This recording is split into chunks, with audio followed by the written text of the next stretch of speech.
Hello, my name is Elise and welcome back to Slightly Spoiled. I would say welcome or welcome back, but this is part 2, okay? This would be a really weird place to start. I'm not judging you, but I would suggest that you start with part 1 of course, Angels and Demons by Dan Brown. We are doing a recap and review. No one's talked about this book in like over a decade, so naturally it's my time to read it and discuss it.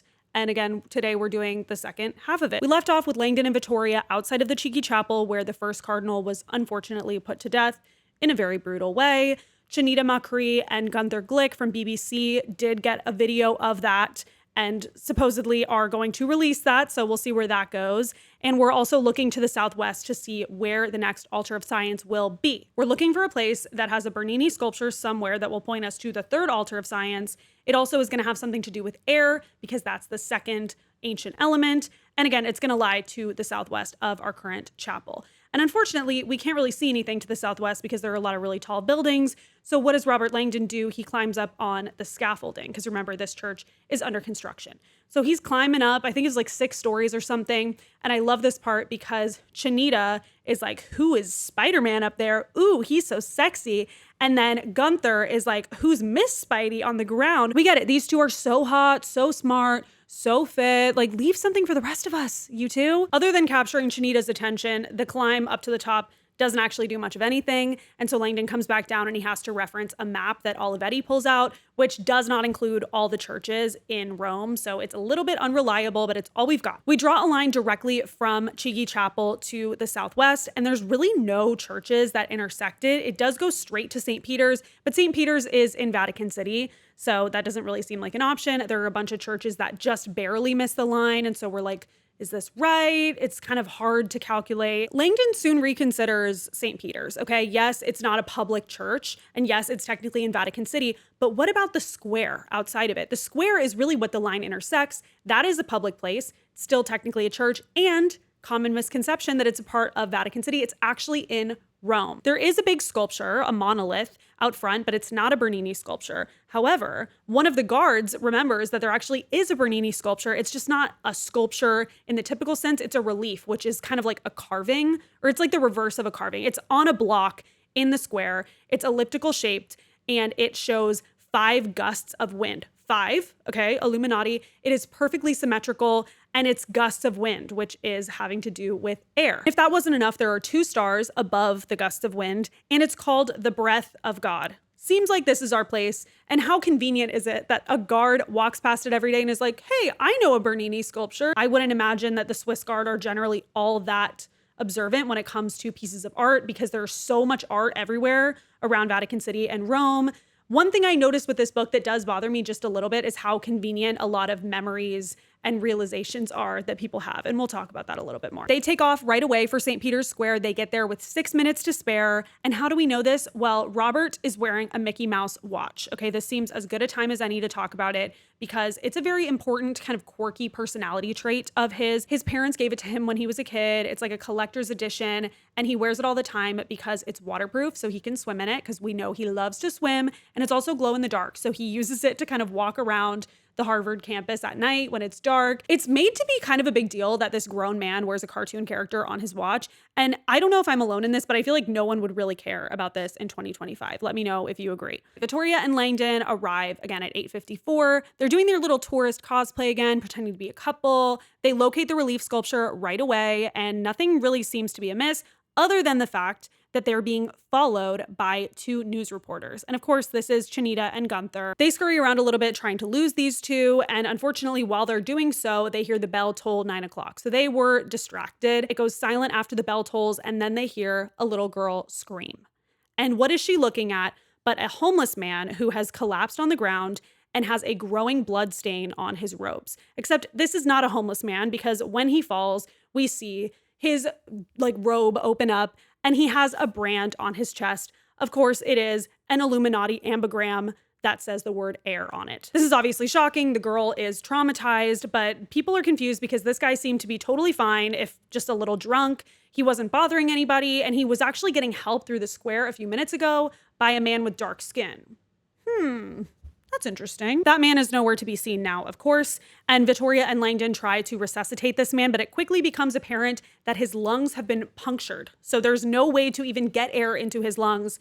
he is not coming back. Once again, no time to mourn this horribly traumatic thing they've witnessed because they already have another murder that they have to prevent. So they run off to Olivetti to see how the search for the antimatter canister is going and also to update him on this most recent murder. Not to shock you, but Olivetti is currently being delusional, okay? He is convinced that the antimatter canister must be somewhere in what are called the white zones, which is just the areas of the Vatican that are publicly accessible. And he also is very certain that the public knows nothing of the missing cardinals, which we know not to be true because Gunther and Chinita have reported on it for the BBC already. And it's not that they don't know about Chinita and Gunther because they actually caught them recording this most recent death in St. Peter's Square, but they confiscated the camera right away. The tape had already been switched out. Gunther actually grabbed it from Chinita so that before the Swiss Guard did a thorough search of her, they could not find the tape because it was no longer on her person. We got to keep it moving. We got to figure out where to go next. And it seems like we should follow these gusts of wind from the relief sculpture because they are pointing to the east, which does not narrow it down very much at all, okay? It's like 20 churches that lie due east of St. Peter's. Since there are so many options, Langdon decides to return to the Vatican archive and go through all of Bernini's sculptures to hopefully find one that has to do with fire, and fingers crossed that that will lead him to one of these 20 churches. Most of Bernini's career he spent doing commissions for the Vatican, which means that all of his art during that time is technically property of the Vatican, which means that it's going to be listed as an asset in the ledgers. So Langdon and Vittoria head in the direction of the archives, escorted by a guard, and then the Swiss guard that they're talking to is like, hey, hold on, Vittoria, we want to talk to you really quick. So he ends up having to go by himself. After looking through the ledger a little bit, he comes across a sculpture called the Ecstasy of Saint Teresa, which he learns was originally placed in the Vatican until Pope Urban VIII said it was too sexually explicit to be in there. So it was ultimately moved. And of course, it was moved to one of these 20 churches. Yay! Not only that, but the person who chose which church it would be placed in was none other than Bernini himself.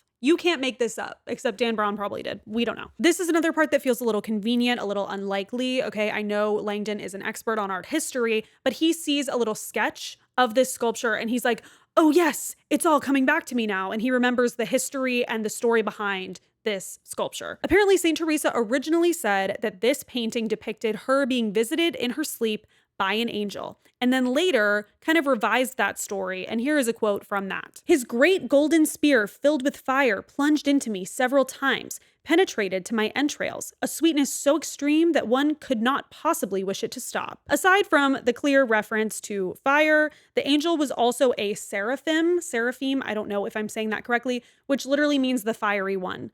And also, call me crazy, but it does not sound like she is talking about a spear, if you catch my drift. Sounds like this church is where we should be headed. It is called Santa Maria della Vittoria, and Langdon's like, yep, that's a sign if I've ever seen one. As Robert makes to leave this vault, it goes pitch dark. The power is out, okay? And it was alluded to that maybe this would happen earlier in the book. Olivetti proposed to the Camerlengo that maybe they could cut the power in the entire city so that they could more easily find the frequency of the antimatter capsule, and the cardinals would be none the wiser because they already have blacked out windows in conclave and they do everything by candlelight. However, we did not need it to be in this very moment, obviously. Not only is it now pitch black in this vault, but Langdon entered via an electronic revolving door, which is now locked up because there's no more electronics to function. The walls are made of glass, so he's obviously like, okay, gotta break these. That's my ticket out of here. He tries punching a little bit. He tries throwing stuff at the glass, and it's just not gonna work. It's too strong. So he decides to kind of climb up the tall bookshelf and use them as dominoes, essentially, so that it can be maximum force exerted on the glass at one time, so hopefully it will break. He climbs up in the dark, pushes the shelf, they tumble over, consecutively, and then there's silence for a minute, which is an uh-oh, but then there's kind of a hairpin crack that leads to the entire wall shattering. So luckily, his plan worked. He gets to Olivetti, and Olivetti's like, ooh, yeah, sorry about that. That's my mistake. I had no idea you were in there, which is a little weird because yes, you did. You told me to go. And then I left. I told you I was leaving. And your second in command, Officer Rocher, was the one who escorted me. And it was a big thing because when Langdon originally went in there, he thought Rocher was coming with him. And Rocher's like, I can't because I'm in the Swiss Guard and we're not cleared to enter the Vatican archive. So not only did you know, but your second in command knew. Luckily, he got the information he needed and he didn't die before oxygen ran out. So I guess that's good. But no thanks to you, Olivetti. Langdon does meet up with Vittoria before heading off to the next church, so they're reunited again. But what was she up to while he was in the archive? Right away when she stays back, the TV is turned on, and every single news channel is airing the first cardinal being carried out of Chigi Chapel and the second cardinal collapsing on the ground with growing blood stains on the front of his tattered robes, which of course they have to give a content warning before that because, oh my gosh, is that graphic. They're also reporting that the Illuminati has taken credit for the Pope's death 15 days ago, which was previously thought to be a stroke, and now they're saying that he was poisoned. Now, this is kind of a big reveal in the book, but I'm gonna say it felt pretty obvious. Like, this is a crazy elaborate plot to, kidnap these cardinals, and you would have to already be kind of on the inside. And so it seems like if the Pope had mysteriously died and then they'd started planning it, there's no way they could have executed all of this. So I kind of had already assumed that they were responsible for the Pope's death, but it still is a big deal. Popes don't get autopsies done, which I did not realize. Basically, someone confirms that he's dead, and then it's just like, okay, he's dead. We got to find a new pope and we got to have a funeral for the Pope. The cause of death was heparin, which is a medication that the Pope was on, but it was just a lethal dose that was given to him. He had thrombophlebitis. I'm sure that's incorrect. But yeah, he was given an overdose of this drug, and nobody on the outside knew that he took this drug. This doesn't really seem like it could be a situation of someone just trying to cause havoc by saying, I killed the Pope. No, I killed the Pope. You know how like weird people in prison will be like, I killed that person that's an unsolved murder just so that they can. It's not that situation, obviously, because this person knows something that nobody on the outside knows. Just to be sure, the Camerlengo wants to go check the Pope's body because Vittoria says more than likely, if that is the cause of death, there would have been blood in the Pope's mouth. They go down to the grottos under St. Peter's, and it is confirmed that his mouth looks black, which means that it was blood, and then it just, got gross.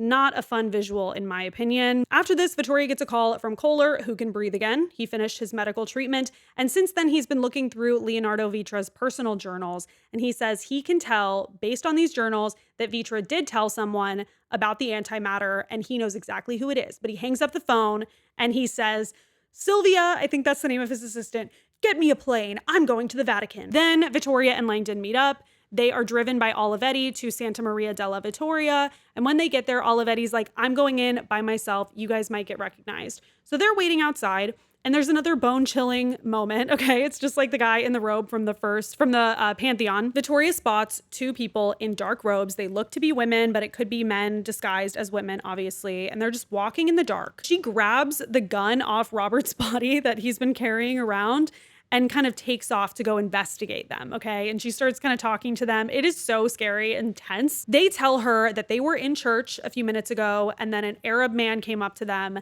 and said, hey, church is closing early, you guys gotta leave.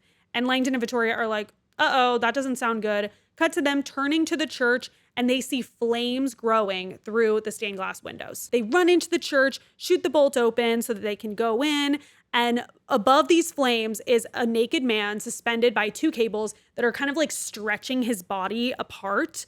And of course, on his chest is the word fire branded, and it's an ambigram. I don't think of myself as particularly sensitive to stuff like this. I read a lot of thrillers, a lot of horror, like especially when it comes to a book. Things don't really get under my skin that easily. The murders in this book are so disturbing, in my opinion. I know that's the point, but like, ugh. Vittoria and Robert decide to divide and conquer again, and Robert is kind of trying to get this cardinal down and save him, even though he's pretty sure it's impossible already. He stands up on a pew and tries to reach the cable to maybe get the guy down, and it's just not really working. And then he turns around and he sees a man wielding a gun, and not just any gun, the gun that Vittoria took from him, okay? So this man has Vittoria's gun. So what happened? She was walking around dialing Olivetti, and she starts hearing his phone ring and finds his body on the ground, lifeless, okay? He is now dead. This was, I'm gonna say, a little bit unsatisfying for me. Olivetti is so incompetent and so pushy about all of his bad ideas, or like not having ideas at all. I was so sure that this guy was a spy on the inside for the Illuminati, because that's the only thing that makes sense. He's in charge of the Swiss Guard. Why is he so dumb and bad at his job? It became so obvious to me that this guy was working for the other side that I thought it was too obvious. And there had to be some additional twist to him being a part of the Illuminati, because of course he's a part of the Illuminati. No one ever suspected a thing of him. Are you serious? Like, we're talking about how there might be a spy on the inside, and this guy just keeps being like, no, everybody stay calm, don't do anything. I'm not really going to look hard for this canister. Nobody get out of town. Like, this guy seems like he's an anarchist on the other side. Nobody ever considers that. And then he's just not. It was a little unsatisfying. Anyway, Vittoria's obviously shocked, but there's a lot going on. So she hangs up the phone, the ringing stops, and then she hears a man breathing behind her. He swiftly elbows her in the head, knocks her out. She doesn't have a chance to get away. Of course, Langdon sees this guy holding the gun Vittoria had, knows immediately that she's in danger, but also his life is in danger because he's getting shot at, okay? So he drops to the ground. This kicks off kind of a chase scene between Robert and the Ashashin, where he's like crawling all over the ground. Bullets are flying. I mean, it's tense. And during this, he sees Vittoria tied up and not moving at all. But it says that he senses that she's still breathing and still okay. It's not that he sees that she's breathing, he senses it. This is one of my biggest pet peeves in books. You're an author. What sense is it that they're using? You can't just tell me that they sense everything's okay. I just get a sense that that person's still alive, even though there's no sign of them being alive. It's lazy, in my opinion. Langdon is slithering for his life on the floor of this church, away from the Ashashin, who's shooting everywhere until his gun runs out of bullets audibly. So Langdon hears that and he's like, yay, I'm safe. Not really. He's just like, okay, cool. Out of bullets, until the Ashashin then resorts to brute force. He grabs a sarcophagus off the wall and like shoves it down onto Langdon. And let's just do a quick pros and cons list. Pro, the edges of the sarcophagus miss him. He is not crushed in any way. It's still kind of up on the supports, like he's safe under there. Con, there's a carcass in the sarcophagus that smells really bad and is raining down like dust and bone fragments on him. That's a con for sure. Pro, no more bullets. Con, the space under the sarcophagus allows the killer to reach in and locate Langdon's neck, and he's now strangling him, okay? So then Langdon kind of kicks the sarcophagus up in the air, trying to get it off the supports, and it takes a few tries, but he does ultimately do it, so it falls on the killer's arm, which he then extricates and like screams out, because obviously that hurts a lot. Pro, he's not being strangled anymore. Con, now he is fully trapped under the sarcophagus. Pro, the killer left. Con, he left because Langdon is now trapped under this sarcophagus and is probably gonna die under there. Like, he's gonna run out of oxygen. He'll just suffocate on his own. No intervention needed. This part's kind of weird, okay? He tries to escape for a few minutes and then he passes out and has what I have to assume is a dream flashback of him as a child, like falling into this body of water that's like deep in the ground.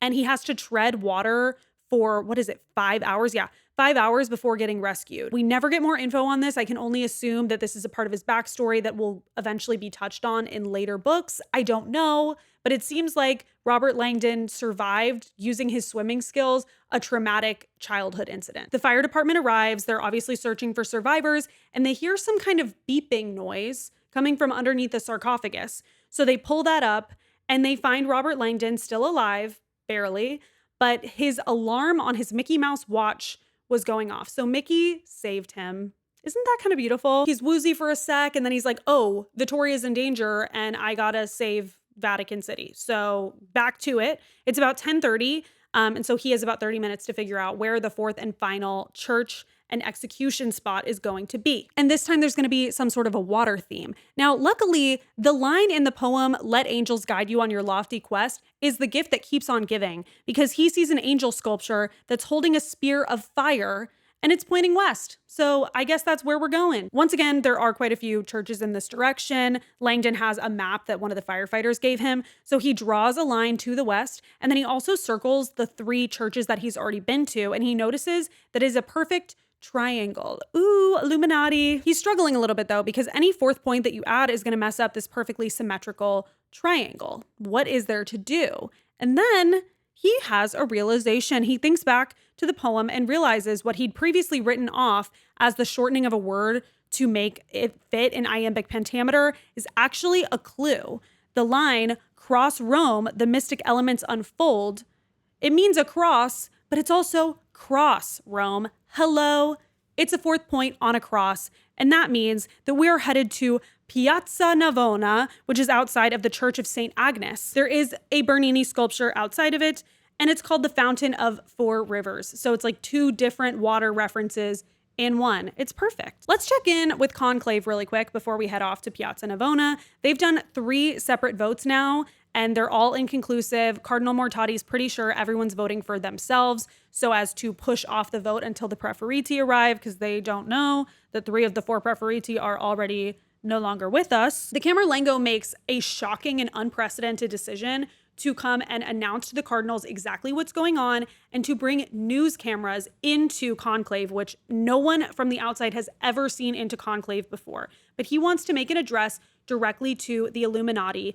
And I'm sure, by the way, that it won't surprise you, the people filming are BBC, okay? It's Chinita and Gunther. He gives a really moving speech about how science has won the war against religion, but at what cost? People are sadder than ever. Technology keeps advancing, and nobody stops to ask the question, is this actually helping people?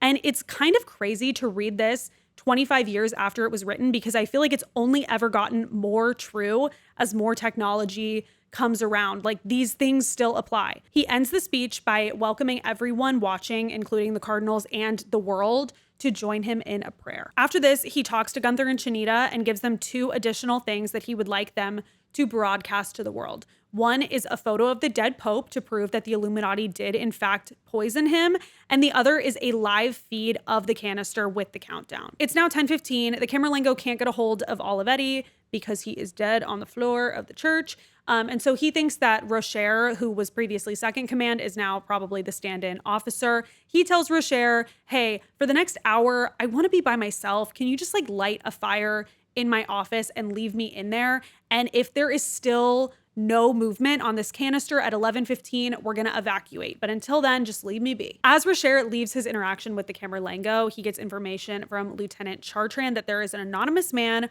on the line right now. He called using a private extension, which means it can't just be some random guy. It has to be someone who actually has a connection to the Vatican. And he claims to have some information that can help. So he's on his way now. Gunther Glick also gets this information, and he reports on it, calling this mysterious individual an 11th hour Samaritan. But he also throws in some additional theories because he just can't help himself. He says that former President George Bush is an Illuminatus. This is, of course, not referencing George W. Bush because he had not been elected yet at this point. It's talking about H.W. Bush. And he also throws in his personal theory that CERN is the home base of the Illuminati and shows the logo as kind of evidence of this because he says if you turn it different ways, it is a 666. So that's interesting. He pretty much just pulled that out of nowhere. Jumping back to 1031 with our boy Robbie, who is freshly escaped from the sarcophagus and needs to find his woman as well as the fourth church, okay? He finds Olivetti's body, grabs his gun off him and his walkie-talkie, and he heads off. And at this point, he does something a little out of character for himself because he's so frantic. He holds a guy up and steals his car from him with this gun. I'm a little curious about Olivetti's Alfa Romeo, though. Like, was that not available? Did he not have the key on him? Like, what's going on there? But anyway, he does arrive to Piazza Navona early, and at 10:46, he sees a dark van pull up. The driver gets out, and he sees a glimpse of a naked man on the floor of the car, chained up. And the van is also very near to the fountain, so it seems pretty obvious that the plan, since the whole theme is water, is to drop this man into the fountain where he will sink. It's really misty out there from the fountain, so Langdon's able to hide behind that and behind the marble statue in the fountain, and then he pops out with his gun and tells the Ashashin, don't move. The Ashashin is not remotely fazed by this, and Langdon says to him, I won't hesitate to shoot, and the guy says, you've already hesitated, which is true and honestly kind of embarrassing for Langdon. I hate to say it. The Ashashin does let slip that Vittoria is alive and at the Church of Illumination, but he says that you're not going to be able to find that, okay? It's pretty easy to get to this point, but that's the hardest step. And is that really true, or is he trying to kind of throw Robert off and make him give up? Who really knows? In about 5 seconds, the Ashashin's legs change everything, okay? They kick the cardinal into the fountain, and then they come and kick Langdon over as well. These are some strong legs. I want to know his routine. Robert does lose his weapon in the fall, but he feels comfortable. Like, he's in water. It's his natural habitat, pretty much. He pulls himself over to the cardinal and kind of tries to like mess with the chains to no avail. Okay, he also sees the ambigram of water branded into the chest, of course. And the Ashashin walks over to him, and Robert sees that when he was frantically shooting his gun before he fell into the fountain, he actually hit the guy's foot. So he's bleeding quite a lot out of his toe, his foot, whatever. They wrestle each other a little bit. Robbie's really confident doing this because he's played a lot of water polo, but also the Ashashin is standing up, so obviously he has the higher ground. We switch to the Ashashin's perspective for a second while he holds Robert underwater for an extended period of time, feels him go still, then start shaking, then go still again. And once he's like, yeah, this guy's dead, he leaves to go back to the Church of Illumination and find Vittoria, his prize. His thoughts are sick. I know I already talked about that, but like, I hate reading about it. But guess what? Langdon is alive, very much so, and he probably should go into acting because he located a little like bubbler tube, so something that was shooting air into the fountain to create bubbles. He was breathing through that and tricked this man who has killed, by my count, 6 people at least in the last 24 hours. He tricked that guy into thinking he was dead.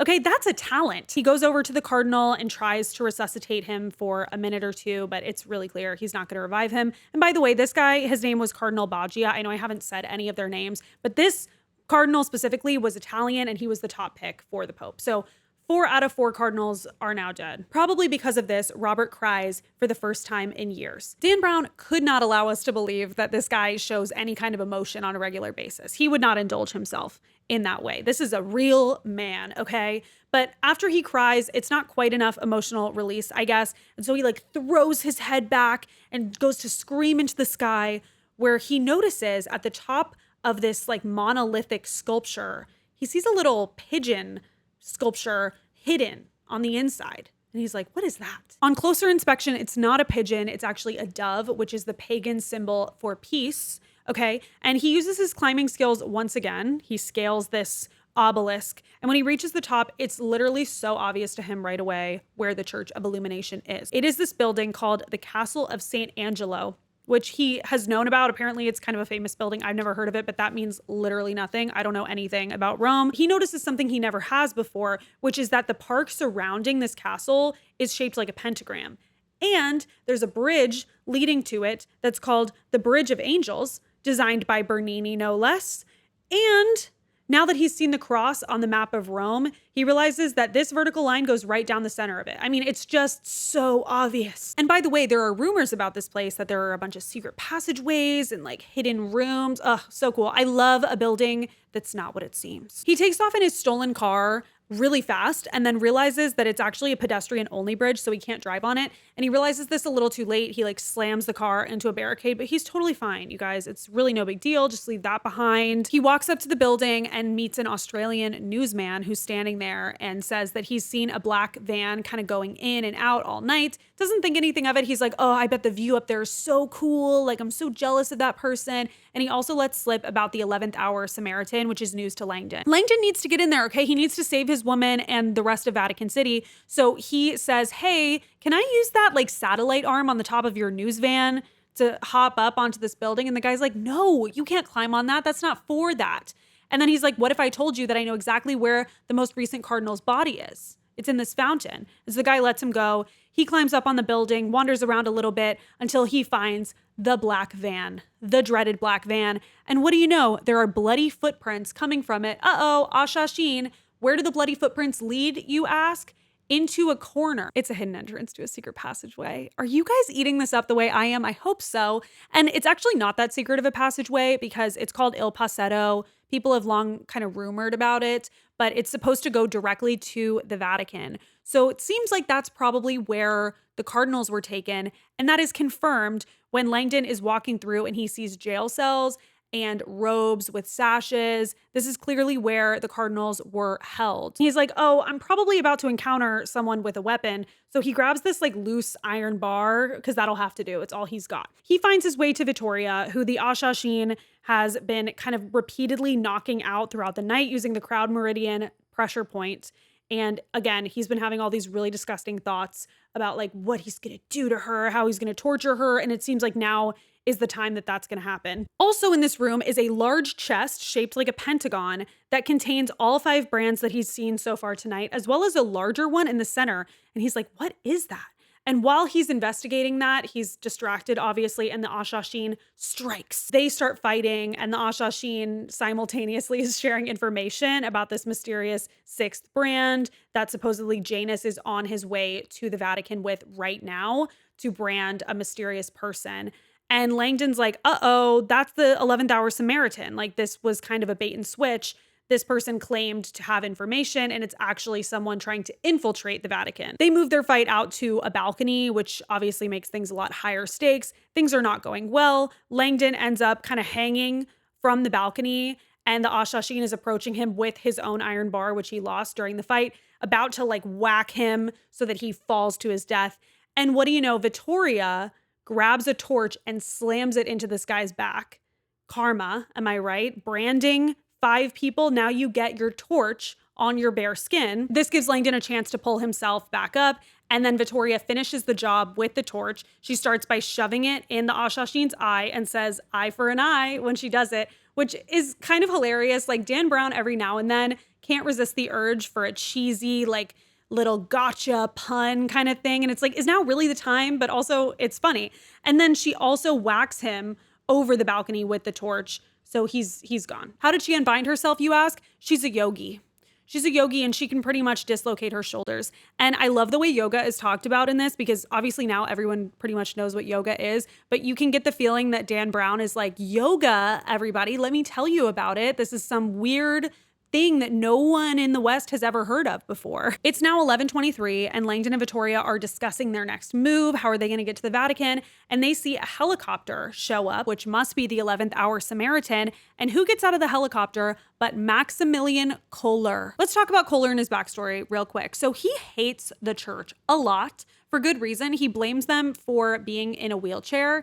And he also blames them for never having felt a woman's touch. And it's unclear to me if he hasn't felt a woman's touch because he's in a wheelchair. Does Dan Brown think that women never have sex with men in wheelchairs? Or is it because he's a jerk? Or is it just unrelated? I know Glee wasn't out yet, but Artie got busy on that show. And so I think if Kohler blames his wheelchair for never having slept with a woman, he maybe should have worked on his Michael Jackson songs, covering those with success might have changed things for him. Why is he in a wheelchair? Well, he had an illness as a child that put him in one, and I was so certain that this was polio. I don't think the illness is named in the book, but it kind of reads polio to me. His parents were extremely religious, and the type of religious that, you can't take medication, you can't medically intervene because that messes with God's plan. Doctors were trying to administer him this miracle cure drug for the illness that he had, and nobody would allow that, even though he was in excruciating pain,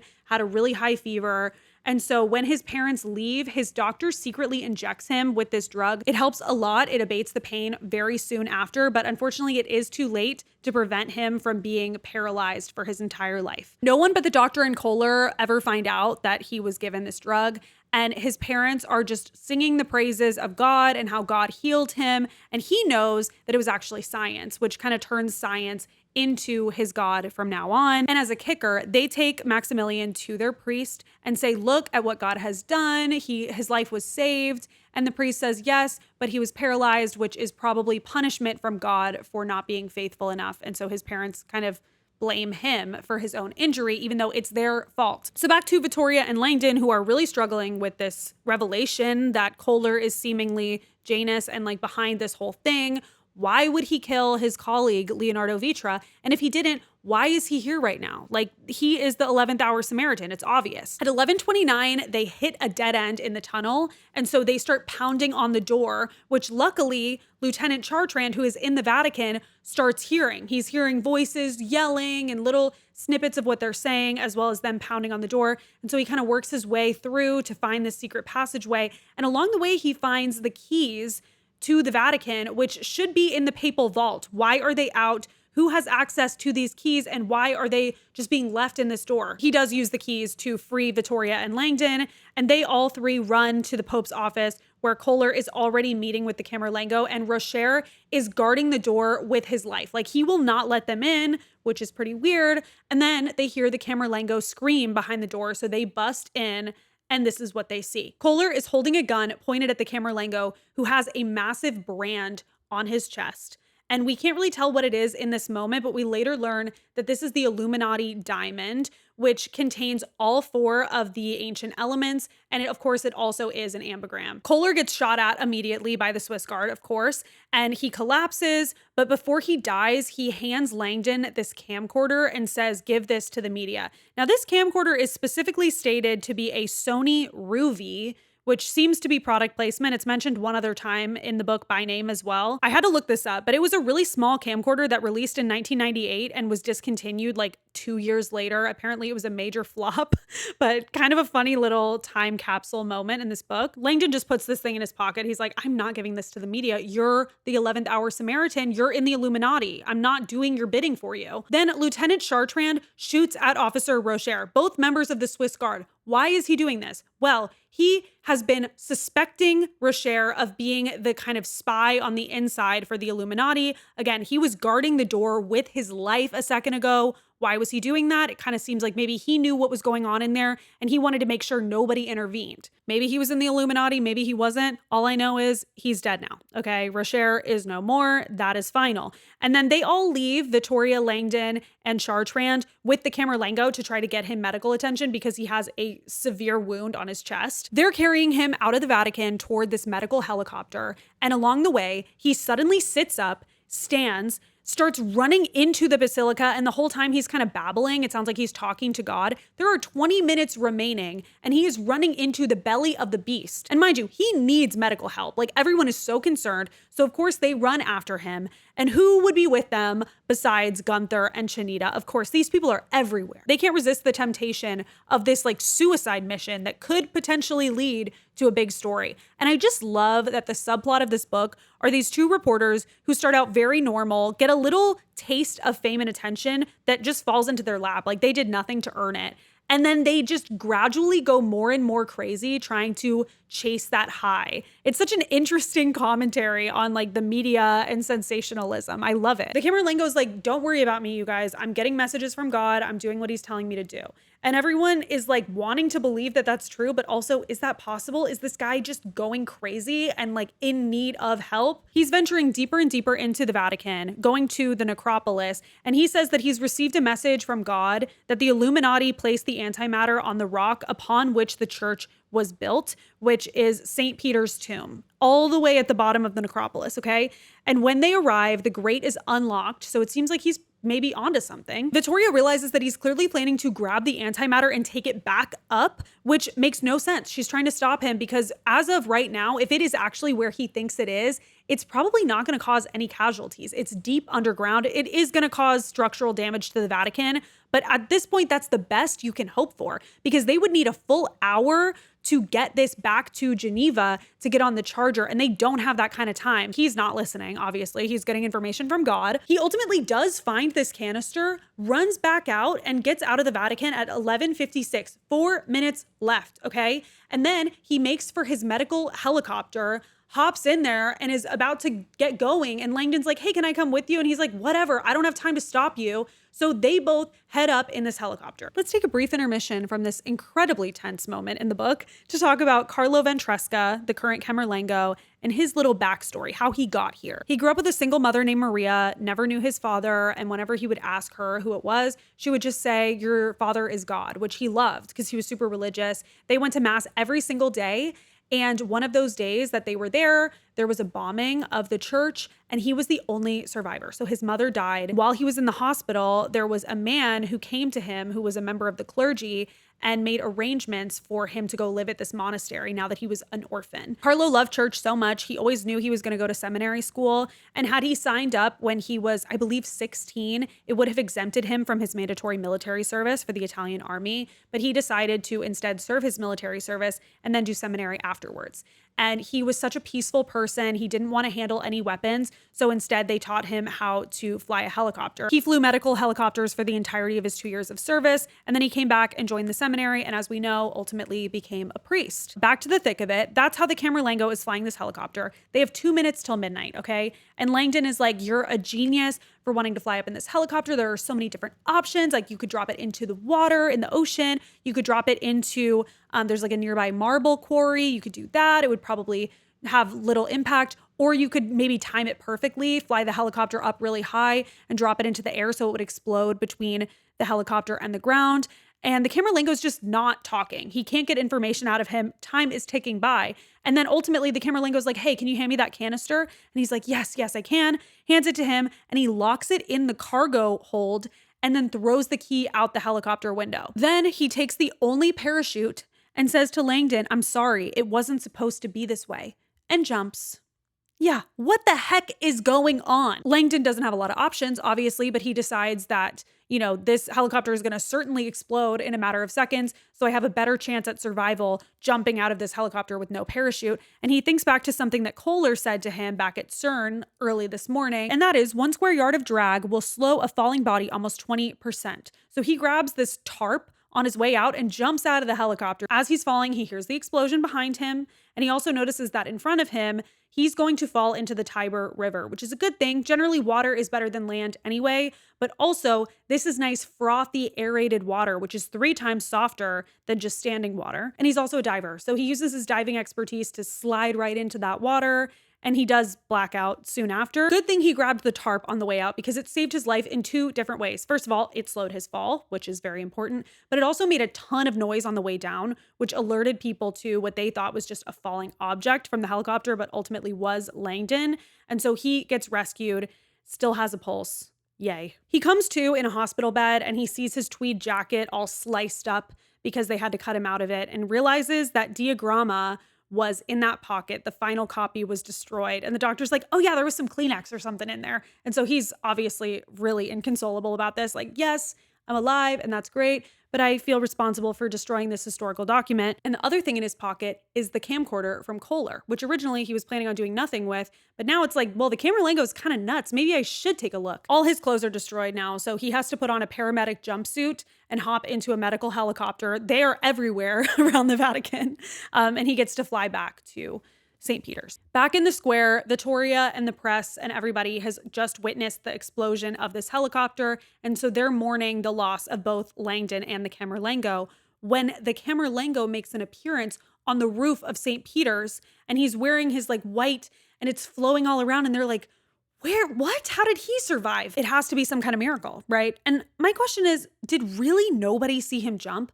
Everyone was watching the helicopter with bated breath, knowing that it was about to explode. And I know they saw Robert only because of the sound that his tarp was making, but truly this entire square was filled with people and not a single person saw him nor his parachute. The cardinals all start shouting his name and they're like, this is a sign from God. This guy has to be the Pope.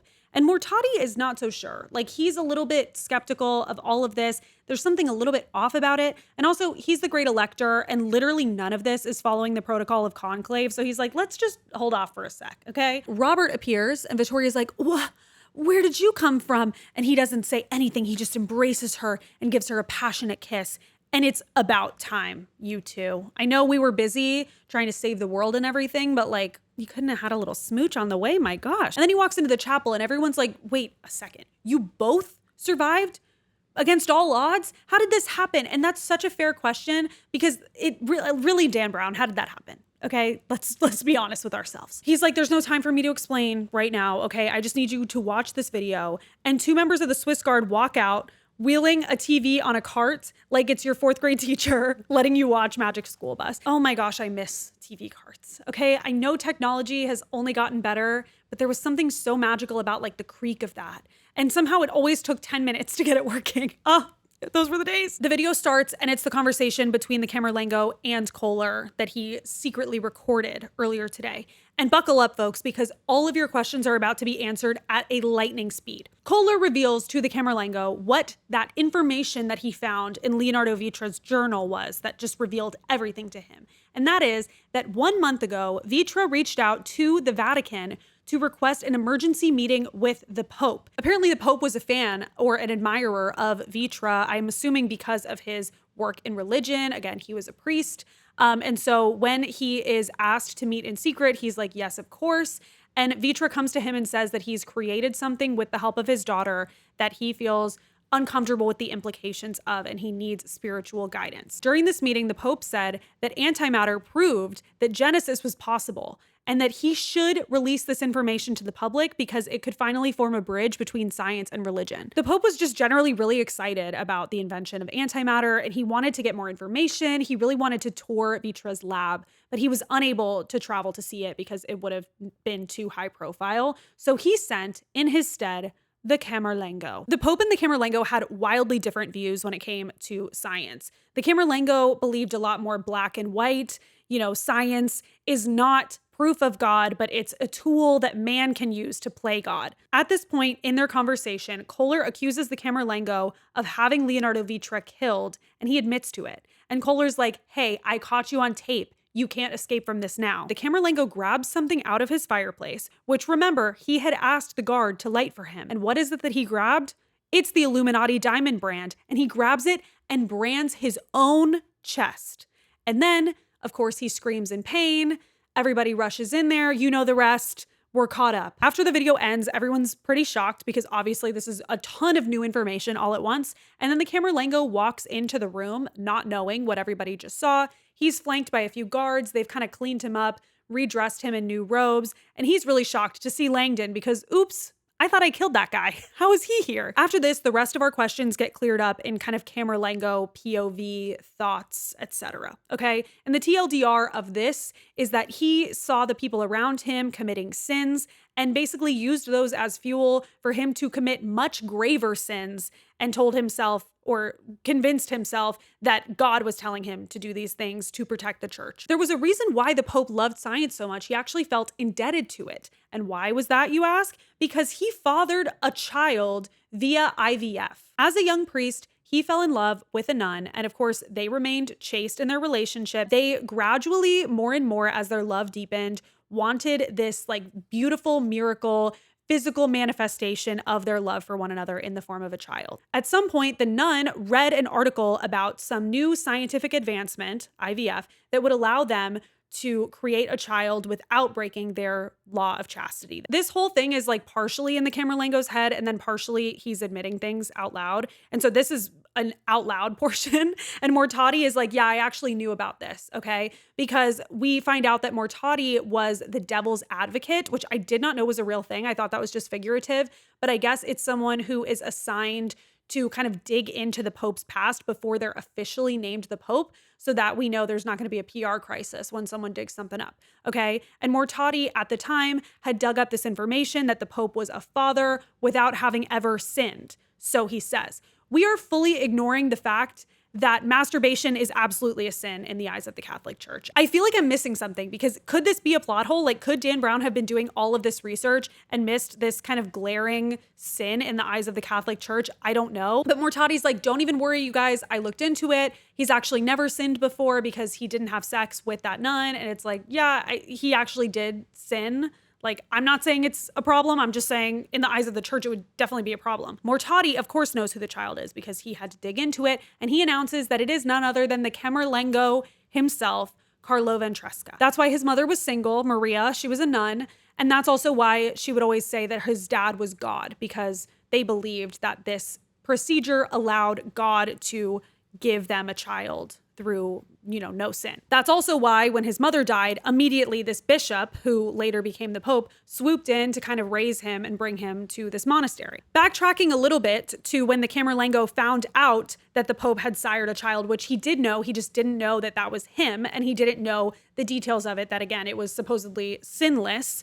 He was appalled by the fact that this guy was kind of moving his way up and eventually advanced to the papacy while being a sinner as he saw it. Again, supposedly he didn't sin at all, but he didn't know that. Because of this and the Pope's opinions on antimatter, which he wildly disagreed with, he devised this master plan to vanquish the Pope and also save the church in his eyes because he would make himself a hero. He was sickened in general by every single cardinal. Pretty much everyone had much more progressive views than he did when it came to science, and everyone who viewed science as anything other than a mark of the devil was just ill-equipped to lead the church. It needed to be someone who believed in tradition like him. And he also knew something that not a lot of people know because of his position as the Camerlengo, which is that the Vatican is in possession of a lot of Illuminati paraphernalia because it had been confiscated centuries ago. This includes information about the path of illumination and the brands. Okay, so he has access to these things to impersonate the Illuminati, which is the plan that he ultimately makes. He kicked off the plan by sneaking into the Pope's chambers in the middle of the night and administering a fatal dose of heparin. He located a descendant of the Ashashin, called that guy up and pretended to be this man named Janus and gave him tasks, including kill Leonardo Vitra, steal the antimatter. I mean, you know the rest. We've talked about all of it. And the end goal was pretty much what happened. He was going to pretend to have revelations from God so that he could find the antimatter and save everybody. And then he would be the natural choice for Pope, which he would have otherwise never been eligible for because, again, he's only a priest. Somehow he thinks all of this is God's plan and he's totally valid in like killing a bunch of people and basically planning a terrorist attack that almost happened. After all this comes out, they're standing in the chapel discussing like what's going to come next. And Mortati turns to the Camerlengo and he's gone. He's gone for just a few minutes and then he pops out onto the papal balcony in front of the masses, which none of them know any of this happened. Again, the cardinals know, Vittoria knows, you know, Langdon knows, but all of these people think that this guy is literally a ghost, like reincarnated. He's obviously going to be the Pope. And so he bows his head in a prayer and most people follow him. Little do any of these people know that during his hiatus, he actually went down to the palliums and covered himself in oil from different lamps and also grabbed a lighter. So at the end of this prayer, he lights himself on fire publicly. And again, obviously this is God's plan, okay? Traumatize all these people. That's really going to be good for the church. After this, Mortati places the ashes in the Pope's or like next to the Pope's sarcophagus so that father and son can be together. And then he's told that the cardinals have unanimously chosen him as the Pope, even though he was technically ineligible because he was the great elector. He's just the obvious choice and he is still a cardinal. So at this point, there's really no way that you can follow the rules of conclave. So he's like, okay, sure, I accept. Gunther Glick is making what he's pretty sure is going to be his last broadcast because he's just been so reckless tonight. And he invites up this expert who basically says that the Camerlengo was in fact the Pope for 17 minutes. There's something called election of adoration, which is basically when everyone like chants the name of a certain person. It doesn't have to be, in this case, a cardinal, or I don't even know if it has to be a priest, but he was a priest. And so when he made that appearance after everybody thought he died and miraculously he's there up on the roof, all the cardinals were chanting his name and saying, it's the word of God, it's the word of God. And so that technically made him the Pope. And then 17 minutes later, when he died, he ceased to be the Pope. So on a technicality, he did kind of get his wish to lead the church. He just didn't really get to make any changes. That night, Langdon and Vittoria get to finally rest. They're staying in a hotel called Hotel Bernini together. And there is a knock on the door, and it's Lieutenant Chartrand, who brings Langdon the Illuminati diamond. He gets to keep it for himself for all of his service to the Vatican. The end of this book is a little weird, okay? It's kind of the payoff of the romance storyline of Vittoria and Langdon throughout this book, which is kind of like the pillar of the story, and I understand that, but just the way this is done is so weird. She tells him that he's about to have a religious experience, which he's never had before, because he's going to be sleeping with a yoga master. It's an odd way to end a book, okay? Dan Brown has a little bit of a weird sense of humor, and I do appreciate that about him, but sometimes I'm a little baffled at his choices. This book was so much fun to read, a ton of fun to recap. I hope you enjoyed listening to my recap. I generally love a book that has like a short time frame, like everything happens within 24 hours, or in this case, it's like 6 hours or something like that. And especially when they kind of give you time check-ins, you know, like you know how much time you have left and it's just so stressful. This series in my mind is like the quintessential airport read, and I think it earns that in a really high quality way. It's not the kind of airport read that like sucks but just holds your attention because you don't really want to use your brain. There is a little bit of brain power with this one. Like there's some history, there's some really cool scene setting, but it's super easy to follow and understand, and it like never lets up for 5 seconds. So you will be fully immersed, and I love that. I also just think there's something for everyone. Like there's a little bit of romance, there's history, there's thrillers, there's puzzles and all of that. I think there's a little bit of a clunky dialogue thing. Again, there's some weirdness in terms of like the humor sometimes, but overall, it's a total blast. I will be reading more of the books. Let me know if you've read the series. Like, is it good the whole way through? I know there's, I want to say a 6th book coming out like next month. Are you going to read it? Have you read all the books that are out now? Do you want me to recap all of them? I'm for sure going to do Da Vinci Code, and then we'll just kind of play it by ear from there. On that topic, if you have other books that you would like to see me recap or review, let me know. Okay, I have a million ideas, but what's one more? I'd love to hear it. If you haven't done so already, make sure that you are subscribed or following me on whatever platform you are using to listen to this right now so that you don't miss my future book recaps and reviews. Also, reality TV, I'm doing Love Island Season 6 right now. I haven't done any movies yet, but I definitely will be doing that. So just subscribe. You don't want to miss this stuff. It's going to be a lot of fun. And I hope that you will let me talk your ear off again one day soon. Bye.